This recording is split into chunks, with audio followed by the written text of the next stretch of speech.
In this episode of the Carry the Load podcast, I sat down with Matt Osbourne to discuss how he used his background in the CIA to fight child exploitation and trafficking. Matt discusses some close calls that will open your eyes to the alarming underworld that makes up the fastest growing criminal enterprise in the world, as portrayed in the box office hit Sound of Freedom. As the CEO of the organization on which the movie was based, Matt also offers some unique insight into lesser-known facts about the movie, including the story's journey to becoming a film, how the movie got its name, and much more. This is not a comfortable topic, but it's one that must be discussed. So, Matt Osbourne, thank you very much for being here with us today. I'm going to hit you right between the running lights coming out of the gate. All right. In your endeavor with the involvement of human trafficking, what is the most rewarding recovery or rescue that comes to mind when you think about all the things you've been involved in? Wow. Well, thank you, Todd. I tell you, there have been, fortunately, a number of rescues that I've been involved with in Operation Underground Railroad and empowering law enforcement in the U.S. and around the world. But it was probably one of my first rescues in which I supported in Colombia. And I was involved in some of the initial investigations and working on the actual rescue that became the rescue on which the movie Sound of Freedom was based. And even though I wasn't on the ground for the actual rescue, I was in another city on that same day, and we rescued about 20 trafficking victims. It was in that initial rescue I'd helped set up, and I saw the hopelessness in the kids initially as we were negotiating with the traffickers. And we told them, we're not doing anything until the party happens in a few weeks, so don't even ask us to be with these kids yet, right? Because oftentimes the traffickers say, well, here are the kids, why don't you go try out the goods? And we're like, no, it's the middleman, it's the boss coming in. But seeing two who particularly just looked hopeless, their faces, and I wanted nothing more than to break character and break role and say, hey, we're the good guys, just hang on, we're coming to get you. But you couldn't do that, you had to stay in role. Well, just a few weeks later, to hear that they were rescued, to hear that one boy and one girl were able to get back with their families, that was back in 2014. Fast forward to today, 2023, both of them are doing amazing. They're adults. Not only are they thriving now, they are ambassadors for Operation Underground Railroad. And so to see this whole movement from victim to survivor, survivor to thriver, because I'm an internal optimist, but I'm a realist. There are many that we and others have tried to rescue and tried to help who didn't make it back all the way. These two did. And the fact that I had the opportunity to be involved in that first rescue after I left the government, that is to this day the most rewarding. So for people who haven't seen the movie Sound of Freedom, you were describing pretty closely your personal experience that you just described. That was the movie. That was the movie. That was the founding story of Operation Underground Railroad. We try to be very transparent, and I think as you and I talked a few weeks ago, that movie was pretty true up until the Colombian rainforest. I'll be the first one to say we never went running from the FARC rebels getting shot at, and Special Agent Tim Ballard never killed anyone. But that whole story of a U.S. federal agent doing amazing work, but because of the need to work a case where there was a U.S. nexus, was the kid American, was the bad guy American, was money passing through American banks? Would this case wind up in a U.S. court of law? If the answers to those questions were yes, then in this case, Special Agent Tim Ballard, U.S. Homeland Security, could work the case. If the answer to those questions were no, sorry, resource constraints, bureaucracy, jurisdiction, much of what I'm sure you faced in the military. Not a bad thing, that's just the way it is. Yeah, so, you have to draw a line somewhere. Absolutely. Yeah. Taxpayer money, right, used for, again, U.S. cases. However, that left and leaves out of the purview of the U.S. government the vast majority of children in child exploitation and human trafficking. That's why Operation Underground Railroad was formed. And that's what the movie showed. It wasn't anything bad about the U.S. government. We loved our jobs. I love my jobs at the CIA and U.S. Department of State. But to take those skills to rescue children, that was the idea. That was the struggle of our founder. That's why, again, we were founded. And then to see what we could do, even with fewer resources. And as we say, military term, it's the U.S. government is great, but it's like an aircraft carrier. If you can get it out of port and get it rolling, you can do some great things with it. But it takes a while to turn it, doesn't it? It takes a while to maneuver. Let's be a PT boat. Let's be a go fast boat, a jet ski. And that's what we're trying to do, supporting governments. And we're just grateful we got the chance, in this case in Colombia in 2014. CBS Evening News cameras came with us. We didn't know what to expect. And as CBS News was with you? CBS News, so people can Google CBS News with Scott Pelley. The operation was Saturday, October 11th, 2014. Okay. And I don't remember the exact date later in that week, so was it the 14th, 15th, 16th? But if you Google CBS Evening News and Operation Underground Railroad, you'll see Scott Pelley talking about the rescue. Well, that was seen by millions, including Alejandro Monteverde, movie director, Eduardo Verástegui, movie producer, and they said, that is going to be our next movie. Isn't it crazy how it all works out? It is, but okay, so help me understand the movie. I mean, there's so many different things going on with the movie there. You've got the Tim Ballard story, which I think is important to touch on. Right. You've got the aspect of people trafficking children for sexual purposes, for personal gain, and just abusing these innocent kids. You've got the Hollywood aspect of the movie that I'm still trying to figure out why the roadblocks were there. Help us set the context. So where were you involved in all of this? How did you get to that point in where reality meets art? Right. So joining Operation Underground Railroad after a 12-year career with the U.S. government was, again, a big leap of faith. As a CIA agent. Right. So I was 12 years CIA, U.S. Department of State, a few tours overseas. I worked issues of terrorism against the homeland, organized crime, drug trafficking, and this thing I had never heard of back in 2006 called human trafficking. I wrote the Trafficking in Persons report, the TIP report, for the U.S. Department of State in Madrid, Spain. And so it gets to your first part of your question, the fact this even exists. Todd, I'll raise my hand and say, I'm embarrassed now to say, but again, I think most people are in this boat. I thought it was prostitution back then. You remember the movie Pretty Woman, the Julia Roberts character, where it made it seem like she decided when she did it and with who and how much she charged? So I said, okay, I guess that's how people make their living in this business. Boy, was I wrong. This is trafficking. These are predators. These are pimps who are controlling these victims. And so in 2006, my daughters back then, I have two daughters, I have two college-age daughters. If any in your audience wonders where these gray hair and the sideburns come, I know you're going to deal with a little bit as well with daughters. We love them, but back then they were very young. And I was thinking, holy cow, this is happening to their age and younger and older. So I didn't know at the time, but I think God was maybe putting something on my heart. Hey, you're going to do something with this. But I loved my career with the CIA. Then in 2013, my good friend from graduate school, Tim Ballard, says, hey, I'm a special agent with U.S. Department of Homeland Security. Yeah, I do. I work child crimes. Oh, wow, I didn't know that. Tell me that, more fastest growing criminal enterprise in the world, more victims, more slaves than at any time in human history. He's rattling off these stats. And I'm like, oh my gosh, because this was about 7 years now. So from 2006 to 2013, where I'm now learning, oh wow, this is what I worked back then, Trafficking Persons Report in Madrid, Spain. Now it's even worse.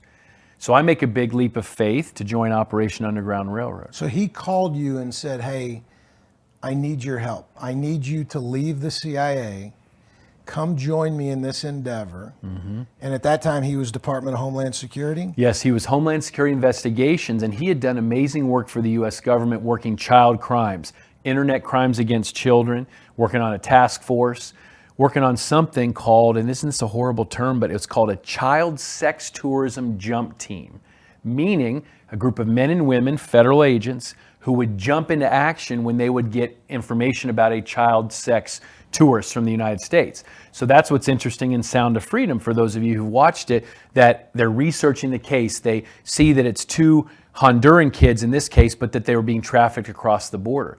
Special Agent Tim Ballard worked a case very similar to that. He saw how prevalent this was. So he starts explaining his decision to leave the U.S. government, the safety of the U.S. government, and to join an organization, he was going to start an organization that would empower governments around the world, that would give them what he didn't have even as a U.S. special agent. He didn't have enough funding. Who does, right? Training, tools, technology. and yet he was going to do that to empower law enforcement overseas. So as I always say, he was the brave one. He quit cold turkey. He had, I think, 6 kids back then. I just have the 2 kids. And I remember saying, wait a sec, Tim, Uncle Sam pays me faithfully twice a month. I have a government pension waiting for me, just 6 years. If I just stick it out 6 more years, I had enough time overseas to get the FERS special. You remember the Federal Employment Retirement System?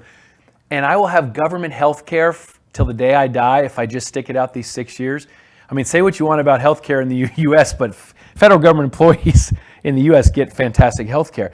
And I said, you want me to leave all of that and join an organization where my paycheck comes in only if the donations came in that month? Right. And he said, yes, that's exactly what I want.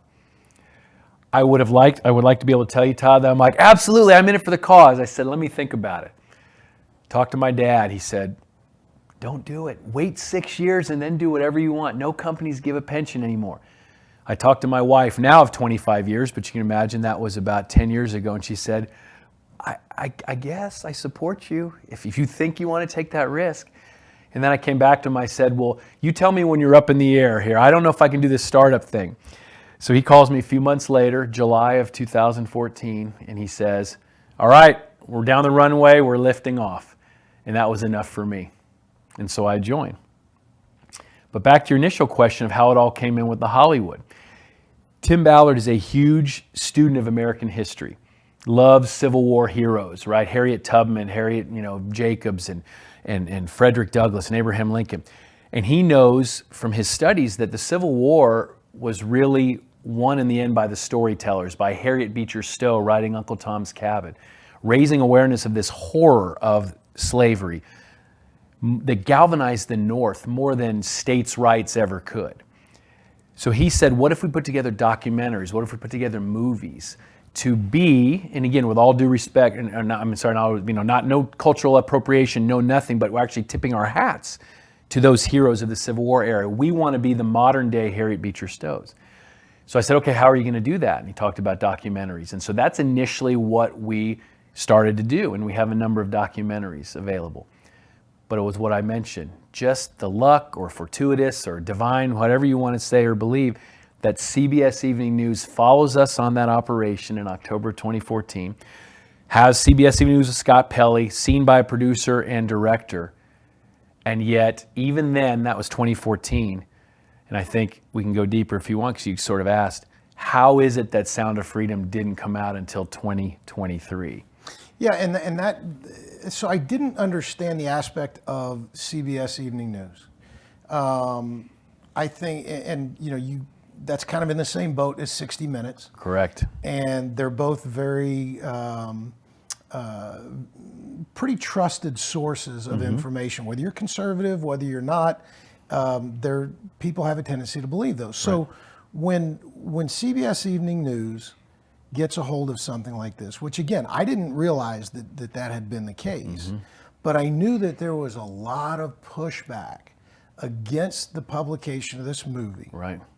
And I know that there are a lot of conspiracy theorists that think people didn't want it out there because they immediately tie it to the Weinsteins and the Epstein, Jeffrey Epstein and Harvey Weinstein as well, but Epstein. So what was it? I mean, being on the inside, can you give people a true inside understanding? Why did Hollywood push back on this? 2017, the script was written by Alejandro Monteverde, and he would go on to say it took probably longer than it should have because he's a perfectionist and he took time to get everything ready, and I'm glad he did because it's such a well-written script. The movie rights were originally sold to 20th Century Fox. 20th Century Fox, in my mind, did something brilliant. They cast the parts using the most famous actors and actresses from a number of Latin American countries. So Giselle, the female trafficker, my understanding is she's a famous actress from Cuba. The guy who plays Fuego, Manny Perez, famous actor from Dominican Republic. You had famous actors from Colombia. You had the actual Colombian agent, Jorge Reyes. He's actually a Spaniard, so from Spain. Knowing that, thinking ahead, that this movie that's already they knew was going to be half Spanish, half English, that this movie would have huge reach throughout Latin America. So I was on set in 2018 watching Jim Caviezel throw himself into this role. I had a feeling, and I knew nothing about movies, had a feeling this was going to be very powerful.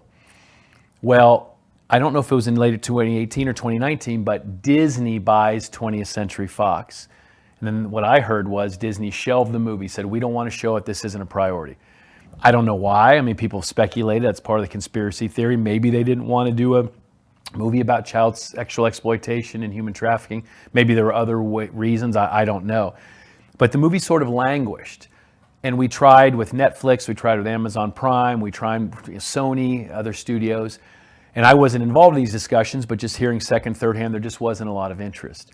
Until finally, Angel Studios, known for The Chosen, known for their crowdfunding platforms, Pay It Forward, they saw it and they said, this is a movie we can get behind because of the subject matter, that we need to tackle it head on, because of the positive effect we can have in the fight against child exploitation and human trafficking. So did they buy it from Disney then? So that I don't know. Somehow they were able to acquire the rights, and they then began, just in May of this year, began to publicize for a July 4th weekend opening, and it was only supposed to be for 13 days. I think July 3rd through maybe the 16th. And they had a number of theaters that were ready to show it. Well, as you probably remember, and your audience will remember, it quickly became the #1 movie. Mm-hmm. It beat Indiana Jones. It beat Mission Impossible. It was surprising movies until I think it was Barbie movie who took it down. But after a while, and it just became this huge phenomenon. There's a lot of irony in that, and I don't mean that in just a comedic way, but there's still a lot of irony in Barbie taking down this movie. Right, but it had a huge run already, and then that was only domestic, and then went international. So okay. So a couple of questions there to follow up with, or clarifications. We know that the facts are it was rolling until it got to Disney. Mm-hmm. No accusation there. Correct. But the fact of the matter is Disney did not like it for whatever reason. Correct. They shelved it. Yep, that's my understanding. So and then the question, which we don't know the direct answer to, is whether or not they sold it to Angel. So regardless, though, they no longer had any say in it. I would assume they sold it. It's the only way I can make that leap. So for conspiracy theorists, it may not be as simple as, well, if Disney really didn't want it to get out, they probably wouldn't have sold it. They probably would have. I mean, I would assume. Correct. So, okay, going back to the Hispanic influence in this, what did these guys want to tell this story and push this into these other countries, because those are countries that are ravaged by this from a child standpoint more than others? I know the United States, we'll talk about the United States as a consumer of it, but the victims, are they mainly from these countries that they were playing to? We really tried to keep this a very true story in terms of the founding of Operation Underground Railroad, and a lot of the criticism has been this has been way blown out of proportion, or none of this happened. I'm here to tell you it very closely mirrored what, first of all, happened to Special Agent Tim Ballard with Homeland Security, with a little bit taken out of context. So just real quick, an example. So there are 2 cases in the movie, U.S. cases, of U.S. perpetrators, traffickers, and we can call them that. We don't have to say alleged or suspected, because they were tried and convicted. So Oshinsky and Bachman were the characters' names in the movie. They're actually based on 2 real traffickers, Lupachenski and Buchanan, that were actual cases. In real life, those 2 cases weren't linked, but for the ease in the script, those 2 were linked. So does that make sense? So these are true cases, but they were linked. So some people say, well, that didn't happen. Well, no, it definitely did. Well, then our first cases for Operation Underground Railroad started with the cases that Tim Ballard was working with Homeland Security, and that was in Colombia, Cartagena, Bogota, Colombia, elsewhere. So we knew much of the movie was going to be set there because that's where it had taken place. And we knew the movie was going to be filmed there because Fox Latin America, 20th Century Fox's subsidiary Fox Latin America, had the studio set up. It was a lot cheaper to set up there. But the action was going to take place where it actually did with OUR, and Tim Ballard on the border between Mexico and the U.S., in Central America, and in Latin America. The producers and directors then said, okay, we think that we can have a movement, an anti-slavery movement in the United States, but we also can do it throughout Latin America, not necessarily because it's worse there than elsewhere, but because we can take advantage of the fact that these cases happen in Latin America, and as I mentioned earlier, the most famous actors in these different countries who could then bring people in their countries to the theater, which is, what we saw throughout August and September when this movie went through Latin America and then worldwide. Give people, I want to go back to the original question that I asked you, and you referenced these two young children. Give people an idea of the profile of these kids. And before I let you answer that, the very subject of this is so incredibly disturbing. You don't have to be a parent to be disturbed by this, just to know that one human being could do this to another human being, and then to know that they're children. Give people an understanding of what that profile is that y'all are saving. And even to start, I would say that I don't blame anyone for thinking that maybe this doesn't exist, or it doesn't exist to the degree that we and others have said. And I'll just take it back to, again, as I mentioned at the outset, 2006, I'm in Madrid, Spain. I'm asked to write the Trafficking in Persons report. I think it's prostitution. I think these girls and boys are volunteers, these men and women. That was my first opportunity to meet with survivors. And in my case in Spain, the survivors had been brought from Eastern Europe, Central Europe by Russian mafias to be pimped out and exploited in Madrid. Yes, in your table dance bars and strip clubs, but also in massage parlors, nail salons, online escorts. And meeting with these women mostly and girls and hearing their stories, I mean, they weren't making it up. So I knew that this was happening. But it wasn't until I started leading rescue operations with Operation Underground Railroad, always at the behest of local governments who tell us, hey, go to this tourist area, go to these beaches, these bars, these red light districts. You don't even have to ask for it. You'll be offered it within minutes. I thought, no way, that doesn't happen. And sure enough, go to a beach and a guy comes up selling you everything from a shell necklace to a pack of cigarettes to a parasail or stand-up paddle ride to drugs, to girls, just like that. And he wasn't the trafficker himself, but if you said, well, I'm interested in having a good time, what kind of girls do you have? Oh, well, here, let me make a call. And within 30 minutes, 1 hour tops, I'm sitting across the table like you and I are sitting now, and there is a trafficker, men mostly, but also females, bartering the health, the freedom, the life of a child, of a human, as if they were casually talking about a sack of potatoes, bag of limes. It weighs this much, it costs this much, it'll do that much. And I was horrified. On 26 different occasions now with Operation Underground Railroad, I have led investigations in different countries. Not once, Todd, have I not been offered kids. Is that not crazy? Not once. And why is it unfortunate? It's the American face. It's the Western face.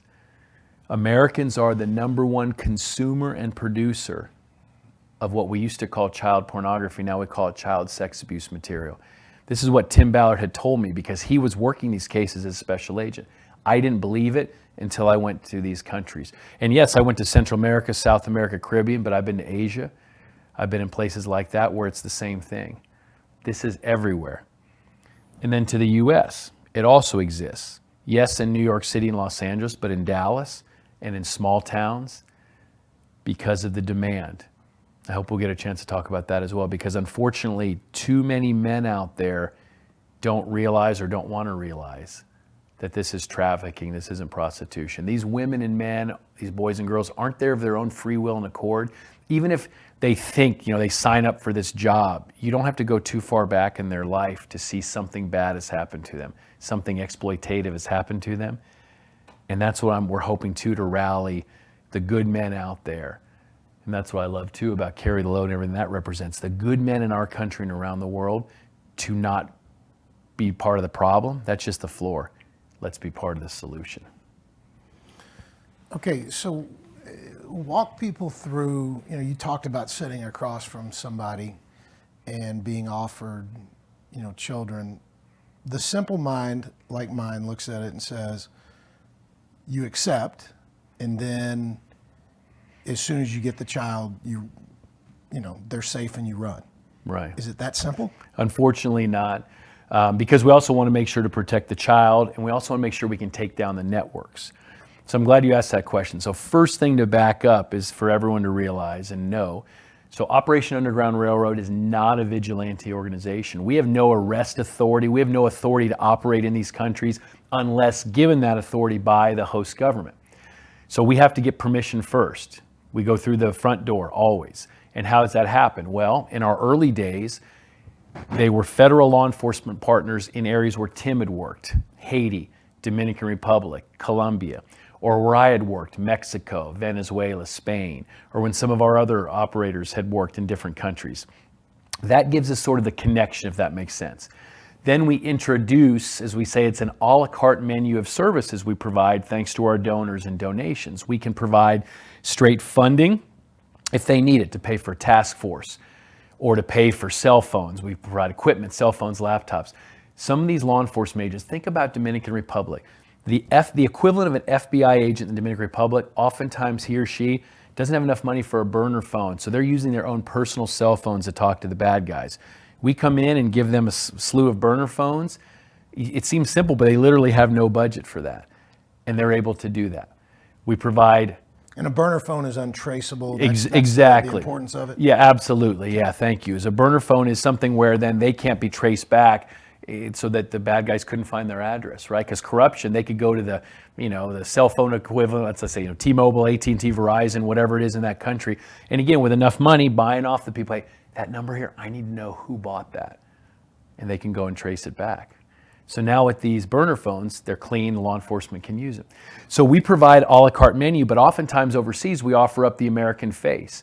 We say, if you sign us up as confidential sources of information, as you sign us up as informants, and you don't have to pay us anything, we pay everything. Either you know where the bad guys are and the traffickers, and you tell us and we'll go bump into them and elicit information, or oftentimes the countries would say, look, we know that there's trafficking. For instance, in Cancun, we talked to the Mexican federal police. We know there's exploitation and trafficking, but our president right now only gives us the mandate to go after the narco criminals, organized crime, homicides, gun runners, kidnappers, and way down the list is trafficking. Well, we offer to come in and spend a few days and gather all the information, intelligence. Trafficking is way down the list? In many countries because of the severity of crimes in these countries. So think about Mexico. What would you think would be the number one crime, right? The narco trafficking criminals. And even though a lot of times it is linked, there's just not a knowledge about human trafficking. There's a desire, but not always a will to fight this. Well, we come in with resources to take away that problem of the will, lack of will. We give them the will because they don't have to expend anything. They expend no resources until a few days later we present to them, it's this person here, here's his name, here's his ID, here's the money. Because if we're sitting, let's say you and I are sitting having a beer at a beach sidebar and someone comes, hey, gringos, again, like it's their parasail, jet ski, drugs, girls. Well, I don't know, we got some buddies coming in next week. What kind of girls? Oh, I got anything you want. Okay, well, let's see ages. And once we believe that he's the real deal, we'll say something as simple as, hey, this is cool. You know what? We'll give you $100 for your time. Was Western Union okay? Oh, yeah, here's my ID, here's my number, here's my address. Because they have no way would they ever think that we're working with cops. So you guys are pretty much still operating, based on your CIA background, you're still operating in an intelligence gathering world. Correct. You're turning that information over to the local authorities so they can take them down. Always. Yeah, we have no arrest authority, but we give them the information. But how concerned are you that the corruption goes to there as well, and you turn that information over and nothing happens? Yeah, that's always a worry. Sometimes that's happened, but for the most part, the law enforcement acts on it, and here's why. Remember we said earlier that the U.S. government, let's say FBI overseas, Homeland Security overseas, and the embassies, they can't work a case if it doesn't have a U.S. nexus. Same resources, constraints that Tim Ballard and others had in the U.S. Well, they can help us by saying, work with that law enforcement unit, they're really good. Don't work with that one. There have been some questions of human rights violations or corruption. Hey, that woman, she's an amazing prosecutor. If you bring her case, she'll try it. Hey, that guy, we think he's in with the traffickers. So they'll help us narrow it down. So we work with the best of the best in each country. Then we meet with them ahead of time and say, what do you need? For instance, prosecutor X in Thailand.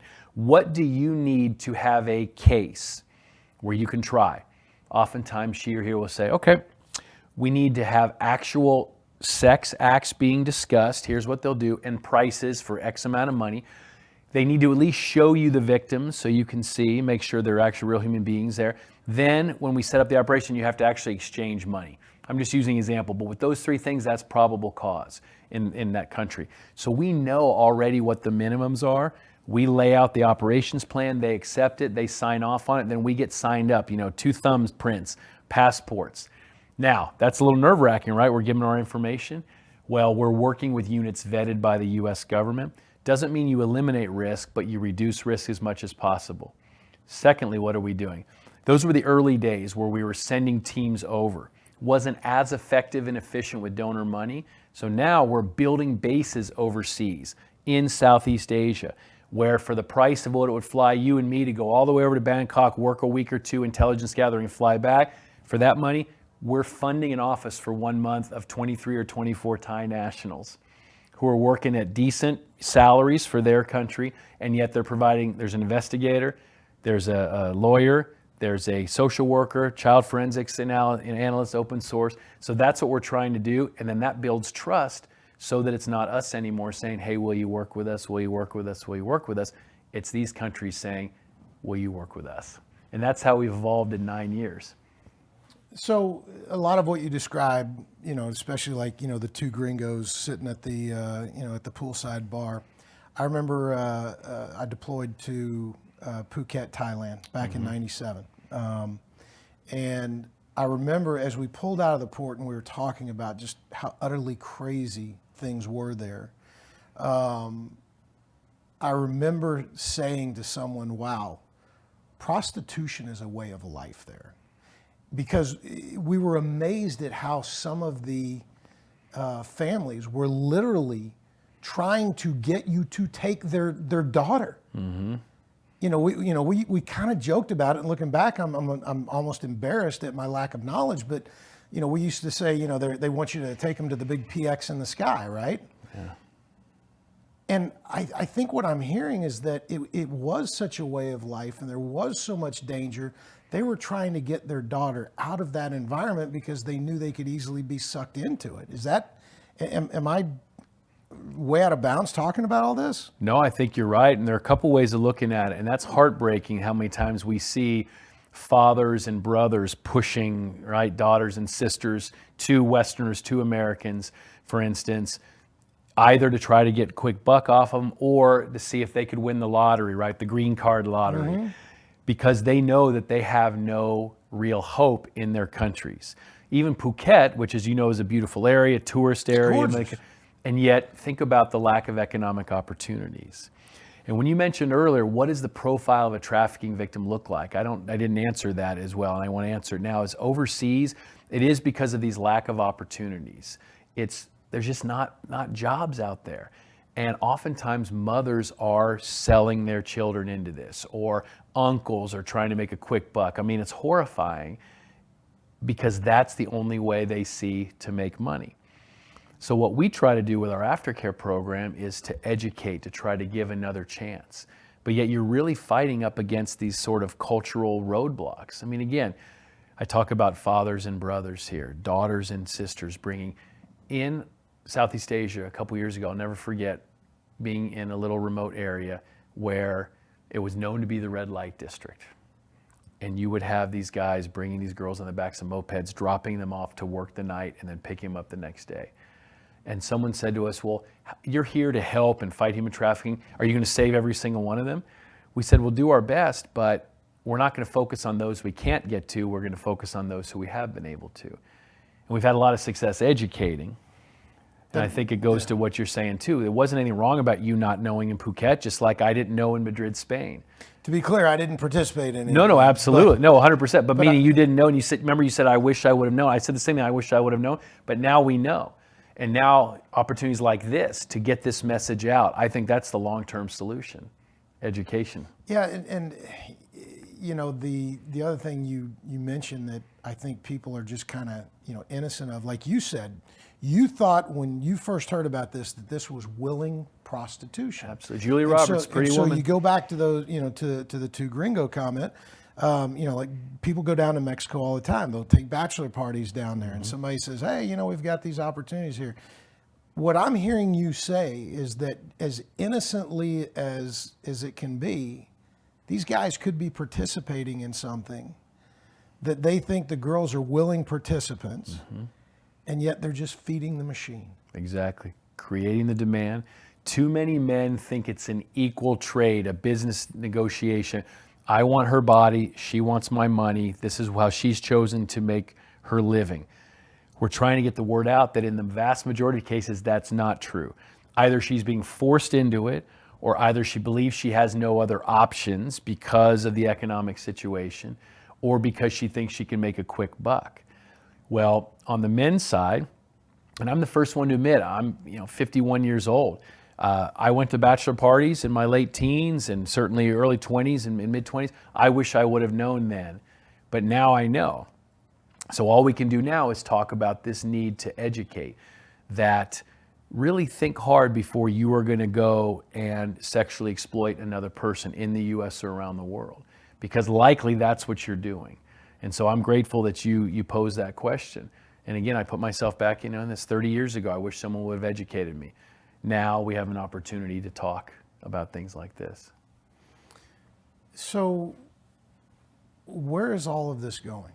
I mean, how does, it feels like, first of all, actually, before I even go there, I want to back up a step and talk a little bit more about trafficking in general. There is sex trafficking, which we've pretty much focused on. Yes. But there's another very significant kind of trafficking, and that's for labor. Is that correct? Not only is it very significant, that is actually the vast majority of slaves today are in a forced labor situation. Can you give a greater example of that so that people can relate to what you're saying? Oftentimes I say think actually 18th century United States. In some countries, there are actually people who are, chained up or tied up overnights, whether literally or figuratively, because they have no way of getting out, and they are marched to the fields to work. Examples we've seen are in the border region between the Dominican Republic and Haiti. A number of Haitian boys between the ages, let's say, of 8 and 18, who either don't know where their parents are or have been kidnapped, or the parents sold them into this. They're marched every day over the border in Dominican Republic for sugarcane, avocados, probably other couple products there. Think about textiles, clothing, factories. But here's an important thing, not just in China, not just in Thailand, but I can guarantee you that in California, in some areas, there are migrant workers who are being exploited.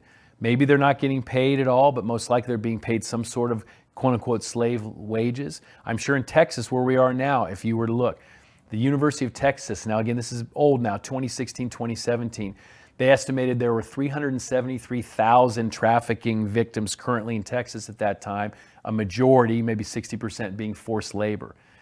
So this does exist. It's not what Operation Underground Railroad focuses on. We choose to focus on commercial sexual exploitation. But I'm glad you mentioned this, because this is where the vast majority of slaves today are being held. And I know that's kind of crazy, because some people would think, well, no, my history book, slavery ended with Abraham Lincoln. That's certainly what I used to believe. Legal slavery. Legal slavery, exactly. So, yeah, by those numbers, 2016, 2017, the majority, let's just say just over half, that means back then about 160,000 people were here against their will, working in some form or fashion to feed the U.S. economy, certainly the Texas economy. And we know that over the last 8 years, that has absolutely grown. Right. And so, I mean, it's hard to fathom that there are people working against their will, even in the United States. We know that it goes on around the world. But is there a way to spot this? Is there a way, I mean, are there organizations like yours that go specifically after the laborers? Because it sure seems like the border is letting a lot of that in right now. Right. Yeah, and I'm glad you bring up the border as well for a couple of reasons. One is that it is a huge issue, but I've heard in speaking events that I give oftentimes in the United States, well, isn't it true now with the open border, that's fueling the sex trade, the illegal sex trade? Well, probably. You have so many people coming over who don't have a lot of resources or are easily vulnerable and exploited. But the vast majority of trafficking victims in the United States are American citizens. They are those who are vulnerable. The victims. The victims themselves are American citizens, American girls. If you're going to most brothels, and not people going to brothels, but if you think who are being exploited, massage parlors, table dance bars, others around the country, they're mostly American citizens. However, the more illegal immigrants are coming over the border, the more you will see this type of trafficking. Another thing I want to point out is, oftentimes people come here willingly and are then exploited. So you said you're being held against their will. Others would say, well, no, we brought them over.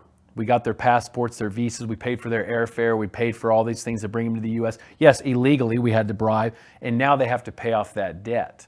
Well, how are they paying off that debt? Sweatshop labor, working in the fields, or being forced to work in strip clubs, brothels, or online exploitation. So does that make sense? Were they here willingly? Well, yes, initially they were, but now they're being exploited and they're being held against their will. So you surprised me a little bit with the majority are American citizens. Mm-hmm. Are American citizens.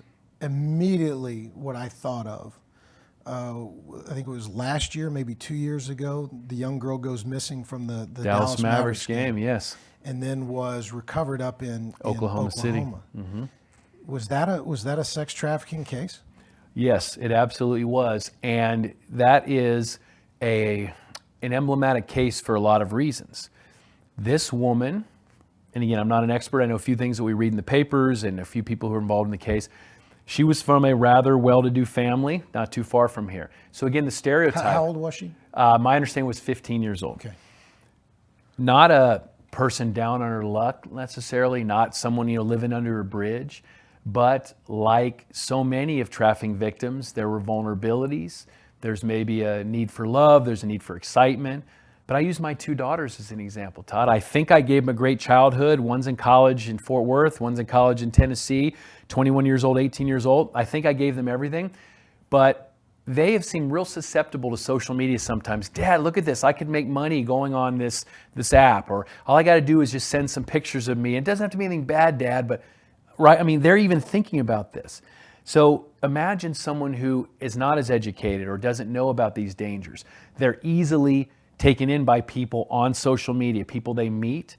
And my understanding is that this girl at the Mavericks game, just sitting up, maybe during a timeout, kind of looking over her shoulder, looking around, that she made eye contact with a guy one level up who was in a box, kind of motioned to her, let's go meet outside. So the girl says, Dad, can I go to the bathroom? And he's like, yeah, okay. And then she went. 10 minutes goes by, 20, 30 minutes. He's like, well, let me go check. Well, then she was gone. Security cameras that night showed her going willingly out with him, not being pulled, not being forced. I don't know the details of what was said there, but it was assumed that he offered her something. Was it drugs? Was it party? Was it something? Just come outside, I have it in my car. Whatever he said was convincing enough for her to take a big risk that she didn't realize she was taking. She leaves. Then there was just a snafu of issues between the Mavericks and Dallas police and the nearby town where she was, of whose jurisdiction it was. Just in that hour or two that was lost, understanding is she'd already been passed into another trafficking ring and within days wound up in Oklahoma City. But that case is important because it can happen to any of us. Any race, any socioeconomic level. These traffickers know where the vulnerabilities are. They will go, I guarantee you right now, middle of the day here, weekday, there are groomers out there looking at a mall, Galleria, DART bus stations, so the Dallas area rapid transit, movie theaters, Walmarts, looking for out of place. Like I said, midday, there's the girl, looks like she's a teen. Why isn't she in school today? Let me go investigate. Hey, how are you doing? You look like you're down. Do you need anything? Hey, if you ever get in any trouble, here's my phone number. Well, chances are she had a fight with her mom, ran away from home, latchkey kid, maybe looking for adventure, looking for love, drop out of school, whatever it is. Those traffickers are insidious to get those vulnerabilities because they realize if they can just lure someone in their trafficking ring, how much money they can profit off of them. And that, and oftentimes, is the way that trafficking is happening in the U.S. I want to take a quick break, and then when we come back, I want to talk about the economics of it, because I think that's a really, really important thing for people to understand. Yeah. It's gut-wrenching. Just hearing that story, having a 15-year-old daughter, yeah. It makes one very angry and very scared all at the same time. But let's take a break and then come back and talk about that. Thank you. All right. So before we broke, we kind of teased everybody with the aspect of the economic side of things, because when we talked offline in our kind of pre-meeting, you made a comment about how economically lucrative, in the sense of capitalism, that this is. Right. Now, I say that, and then I almost want to take those words right back, because this is not what capitalism is all about. Exactly, yeah. But give people a sense of the economics. You can break it down in really simplistic form. How many times can you sell a bag of cocaine? How many times can you sell a human being? Over and over again. That's why this is the fastest growing criminal enterprise in the world. It's already eclipsed the illegal arms trade. Some believe it will eclipse the illegal drug trade. And the illegal arms trade has already been well eclipsed by the human trafficking trade. Because again, a gun can be resold, obviously, to other places, but that one time the person produces the gun, gets hold of it, and sells it once. If you control a human being, you can sell her or him over and over again. Maybe 10 times a day, 15 times a day, or more, profiting off of them every single time. How do you even fathom that? I mean, you're somebody who's involved in this. How do you compartmentalize these things? I mean, you're dealing with the worst of the worst, the scumbags of the earth, and then you go home to a loving family. How do you compartmentalize it? So my wife now of 25 years, I'll never forget, 10 years ago when I was going to leave the U.S. government to join Operation Underground Railroad, she said, you know, you think you're this big CIA guy, you've done all this stuff around the world, you know, this is going to be the hardest thing you've ever had to do. And I think I probably, got my back up and said, are you kidding? The CIA, they taught us how to compartmentalize and go to that special place and be different people than who we are. And it was the first time, and ironically, as we mentioned, it was in Cartagena, Colombia, leading up to Operation Triple Take, which would become the Sound of Freedom, the beach rescue. And I'm sitting across the table from a trafficker. And he says in Spanish, he brings two girls out of a back room. And they were very young, I remember. And he says in Spanish. How young? Well, he says in Spanish, she's 13 years old and she's 12 years old. And then he turns to me and he says in Spanish, they have 0 kilometers on them. They're virgins. And they're going to be a special prize for your boss who was going to come in a few weeks. That was the setup. So that's what he said. And simultaneously, I wanted to reach out and strangle him. I wanted to throw up and go in a fetal position and cry. And then I remembered, though, I got to stay and roll. So I'm like, absolutely, that's perfect. That's going to be perfect for the boss man. And you know what came to the back of my mind were my wife's words. Wow, honey, this is the hardest thing I've ever had to do. Because of what you just mentioned. How do you compartmentalize that?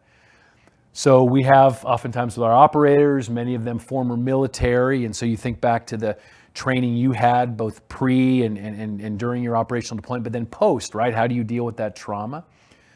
And so we're oftentimes talking to our men mostly, but also the women who go on these ops, that how do you deal with that? Because there are those who you can rescue, and that's euphoric, and you're excited, you're able to help them get back to their parents or into vetted aftercare homes. What about those you weren't able to save? Or what about those who went right back into it? That is in a lot of ways the trauma. And then I'll add one more trauma here. How about the trauma of seeing what I've seen? And again, I don't compare it to what you've seen in Marines and other special forces, but going undercover and just seeing the worst of humanity, bartering these kids, selling these kids, and then to come home to my wonderful wife and daughters, and it's nothing, no fault of them, it's just perspective. And one time I came home from a particularly difficult operation, and I walk in the house, and I'm emotional, and I hug and kiss everyone, and my daughter, who was then 15 years old, says, "Dad, this was the worst day of my life." "Oh my gosh, honey, what happened? What happened?" She says, "My iPhone screen got a crack in it, and I don't know what to do." So you can imagine that kind of trauma where I'm like, oh my gosh, am I failing as a parent?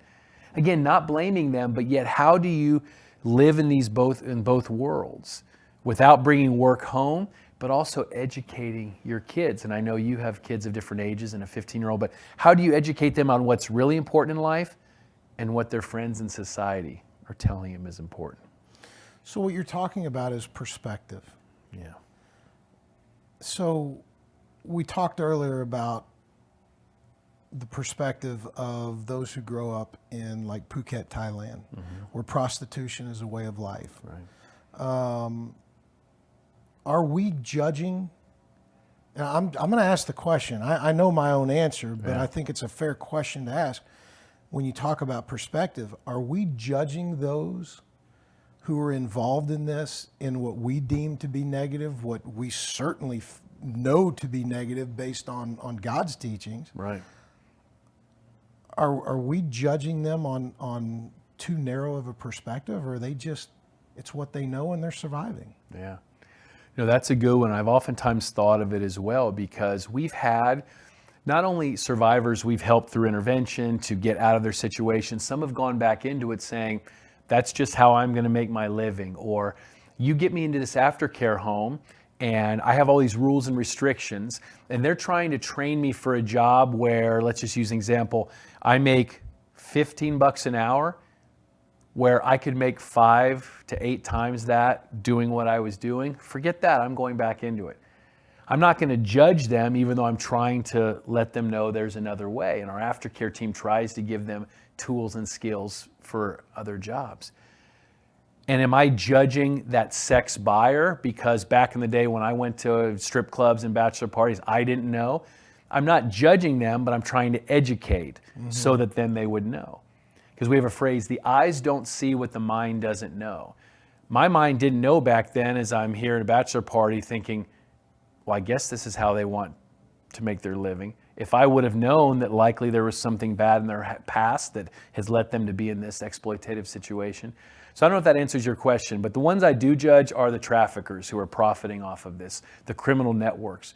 They're not doing anything other than somehow forcing or frauding or defrauding or coercing someone into this, and then they just sit back while they make money after money, hour after hour after hour, profiting off them. So we talked about the profile of the victim. What about the profile of the perpetrators? Not just the buyers, but also the sellers. Correct. We don't even think about what happened in their life leading up to that point. So start with the profile of the bad guys, the ones that we look at, and again, just inherently, that's wrong. Yeah.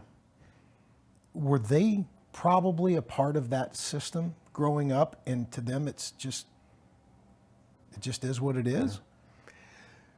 We oftentimes say the trafficker's making a business decision. He or she, again, I would say most traffickers probably he, but there's quite a few who are she and females.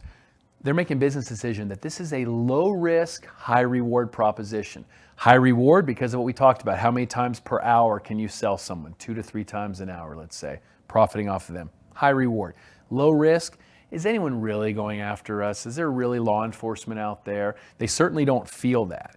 And that's why at Operation Underground Railroad, we said, look, you're not going to solve this overnight. There are always going to be, perverts and people out there who are trying to, do things. They have different proclivities.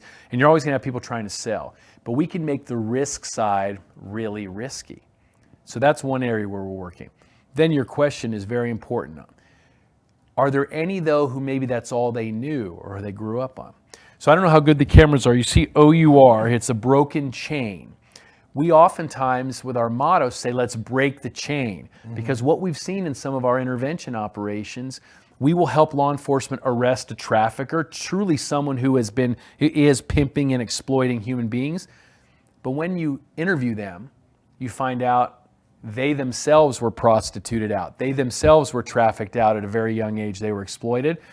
Then they survived a number of years, and they realized, if I can bring in others to the network, if I can recruit them, then the pimp, the head trafficker, he's going to stop raping me. I'm going to stop rapes and abuse on me, and it'll be to someone else. So then they start being the perpetrator. So yes, they're guilty of things. We have to make sure that they face justice, but they also were a victim because of this chain. So we also give them aftercare help. So that's why our motto is break the chain. So the perpetrators, the kidnappers, the bad guys, just in general, they grew up in this environment, and that's the whole concept, is let's break the chain. Are you able to turn any of those people? I mean, obviously in the movie, that guy was I can't remember who was the character in the movie who was involved in it, and then kind of turned the tide. It's amazing. So his real code name is Batman in real life, but he was Vampiro, vampire, where he changed his life. Right. He was the one exploiting them, and then he changed. As a little side note, we wanted to use Batman in the script, and DC Comics did not let us have that right. So we used Vampiro, vampire. I thought that was a little anecdote, which is interesting. Yeah. But that's what Batman. So you're right, there are these stories of redemption. We also have had efforts years ago, I think would like to restart these, where we would go into prisons in Mexico with the staff, with law enforcement, where we would go in and we would interview pimps who realized then what they did and they now wanted to help. So we got some intelligence from pimps in Mexican prisons, for instance, in Tijuana. They'd say, hey, here's the corner in Tijuana where the girls are being exploited. Here's the bar, because they saw the light and wanted to seek redemption. So we do see that every once in a while.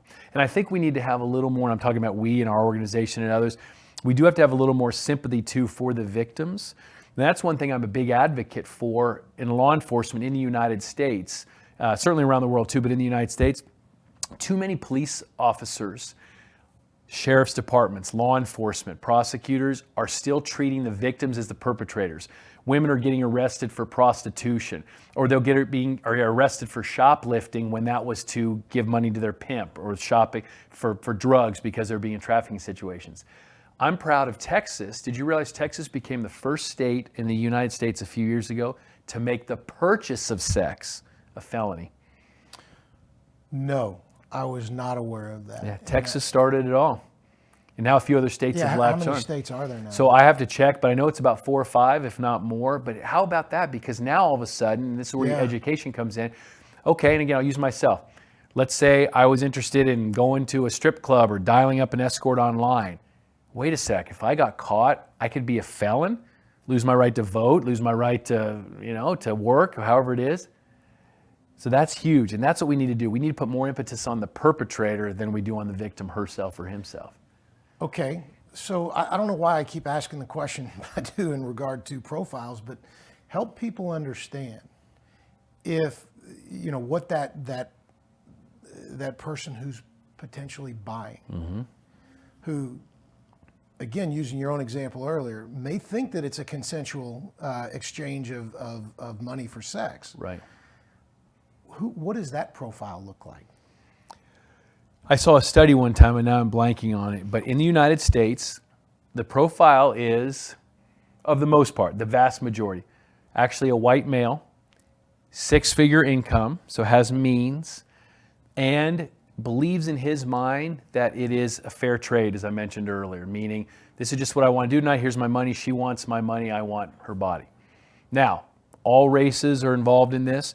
And the reason I know that is oftentimes the U.S. Department of Homeland Security will lead sting operations in North Texas with area police and sheriff's offices.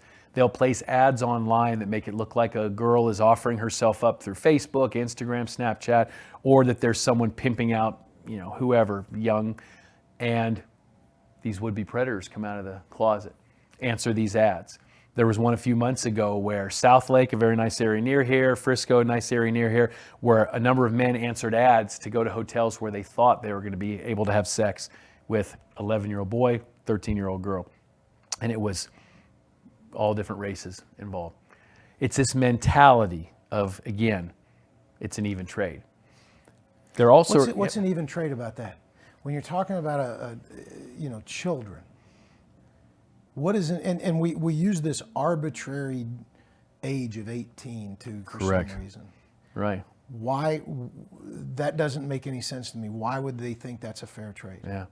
I'm glad you mentioned it. I have an 18-year-old daughter. She's technically an adult by society standards. I see her still my little girl, as I'm sure you do and you will. That is, you're right, an arbitrary age. Couple reasons I would say that leads a man to do that. And my information comes from after arrest interviews that I and have participated in, and I've seen the reports. One of two things. One is that an individual had some sort of sexual abuse in his life at a young age. Again, that's not excusing what he then was arrested and alleged to have done, but let's say someone's abused when they're 8 years old, 10 years old. My understanding is the way then your brain kind of stops maturing sexually at that age. So then as you get older, what's going to be attractive to you? An 8-year-old or a 10-year-old. Does that make sense? That kind of physical abuse, sexual abuse. Again, we don't understand it. It's frightening. It's frightening. And that's what oftentimes, and that's why you're going to have, unfortunately, these hardened pedophiles who you're not really able to help cure. You can try to work with them, but you really have to remove them from society. But a second thing where I think we can help fight is this rampant pornography it's rampant. So pornography, internet pornography, online pornography that is violent and misogynistic and racist, and more it's younger and younger. That is what we're seeing now. More and more pornography addicts who are attracted to younger and younger victims. And it's not enough after a while to read a magazine, to watch a video, to open up your phone and look at some of these porn sites. Your mind gets desensitized and you don't get the dopamine hit and the rush of pleasure unless it's, again, violent or kids or something, some crazy fetish. And then after a while, it's not enough to consume pornography. You have to go and actually be what we call a contact offender. You have to actually go to be with one of these individuals. And that's where someone would call up, again, answer an ad, 11-year-old, 13-year-old. And I'm glad you called me on that one thing. Maybe they're not the ones thinking it's a fair trade in terms of, well, this is my money and this is what I want. But what they're saying is, this is the only thing I'm attracted to right now. Because a 25-year-old doesn't do it for me, a 20-year-old, an 18-year-old. Does that make sense because of the pornography? Yeah. So that's what I'm interested in. It does make sense. And the human psyche in all of this, I think, is both fascinating and scary as hell at the same time. There are a lot of things that I'm attracted to. It has nothing to do with human beings. But that doesn't mean that I go out and just take it, because I still know the difference between right and wrong. Right. And you still have to go out and earn it, I'm so, the whole thing just honestly has me shaking inside. Mm-hmm. And that's where I go back to the ability to compartmentalize. I don't know how you guys do it. Yeah. So what do people need to be aware of from the standpoint of, the perpetrators walking around in our neighborhoods and in our communities? Mm-hmm. What do our kids need to know? You and I have daughters that are at Tennessee together. Yep. What do we need to be teaching these kids to look out for? Yeah, it's a scary time, and I tell you, whether it's our college freshmen and girls, whether it's 15-year-olds, whether it's this whole idea of, if something seems too good to be true, it probably is. If someone approaches a young girl, young boy at a mall, hey, you've got the look, I can make you a model, I can make you a star, here's my card, why don't you give me a call? We'll be thinking, why would that person want to offer all those things for me? Where's that sort of quid pro quo? Secondly, this is what I knock into my daughters' heads all the time, social media. There's so much danger out there on social media because of the ease with which these would-be pedophiles, predators, and groomers are operating anonymously. what I tell my daughters, and again, anyone listening here has kids and grandkids, tell them that when they're accepting these friend requests through social media, I don't care if it's Snapchat, Instagram, Facebook, apps that I'm sure I don't even know about right now where your kids are, unless you physically have met that person, know who they are, you'd have no idea whether you're chatting with a 15-year-old girl or a 65-year-old man, 18-year-old boy or a 50-year-old, right, predator, because of the ease of photoshopping and artificial intelligence and all of that. So that's one way that our kids need to keep themselves safe. Also, they need to be careful about not putting out anything online, nothing texted, nothing sent that they would be embarrassed by if the dads found out, or a grandma, or law enforcement. Because that's all these traffickers need is one little piece of compromising information. Maybe it's a sext message, right? A picture, a nude photo, or even something in lingerie or a swimming suit that now with artificial intelligence and photoshopping, I'm hearing can be changed and to make it look like it's pornographic. I mean, it's insane. Because that's what these traffickers look for. Then they have something on you. Aha, look what you just sent me. Do you want your pastor or priest to hear about this? Do you want your teacher, your mom, your sister to see this? No. Protect me. Okay, well, here's what you're going to have to do. And that's how they're lured into their networks. You ever find yourself in dealing with any of these people, and I don't expect you to answer this as honestly as I'd love for to hear it, but do you ever find yourself in a position where nobody's going to miss this guy and the world to be a better place, so I'm just going to go ahead and, I mean, that's, who's going to blame you? Yeah, that thought oftentimes crosses the mind. Especially when sometimes in some of our countries, they sort of joke like, hey, should we just take them out, a little street justice? Because think about that, the worst of humanity. Would anybody really miss them? The way we look at it is, hey, if we can actually build a legal case to have these pimps and pedophiles arrested and thrown into jail, you've heard what happens to pedophiles in prisons, right? Mm-hmm. And that exists. And I've seen that in terms of hearing stories afterwards. So it's not as satisfying, but you get them in, let the justice system take its course, and they usually get their justice swiftly.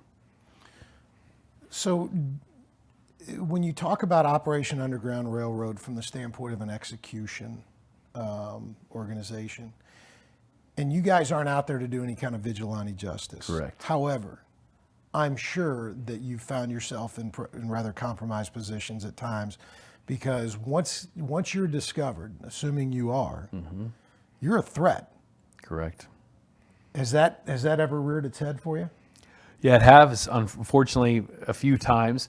And again, as we talked earlier, we do all we can to reduce risk as much as possible, knowing you can never eliminate it, working with units vetted by the U.S. government, letting the law enforcement units know, hey, just so you know, the U.S. Embassy knows we're here as a little bit of added protection. But there's no way you can reduce or eliminate risk. And we saw that. I saw that personally just a couple years ago in Port-au-Prince, Haiti, one of the most obscure places of one of the most obscure countries, in a brothel in Port-au-Prince, Haiti, where 10 Venezuelan women were being exploited. They had been lured from Venezuela under false pretenses of jobs, and they accepted it because, again, there were no options economically in their country. Well, we worked with 2 Haitian judges. So in that country, judges would be more like a sheriff here, someone who had authority to authorize an operation and a rescue. So we did that, and we went and set up a great operation. We were able to get the girls out. Well, what happened 1 hour afterwards is the big brothel owner was a big gangster, was the right way to say it, organized criminal. He bought off the judges. He bought off the Haitian National Police.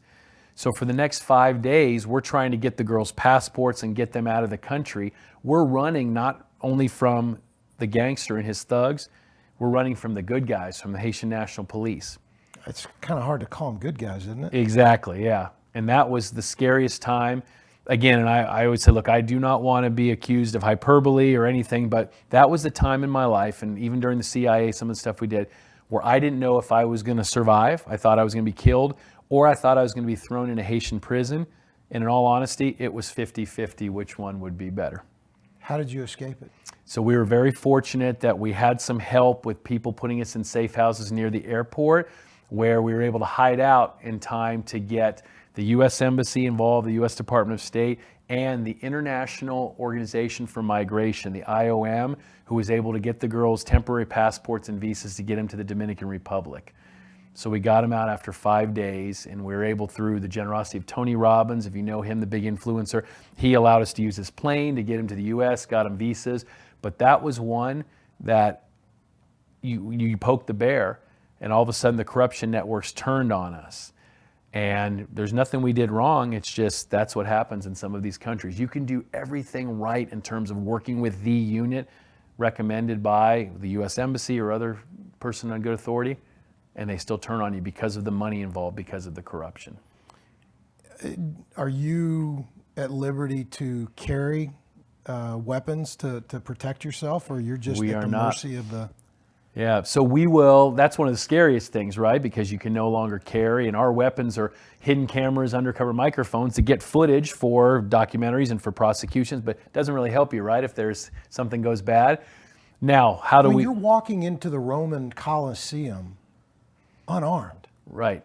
And remember our cover too, we're just partiers, we're just tourists, we're middlemen, businessmen. So, if they ever found a weapon on us, and sometimes we get patted down when we go to meet with them.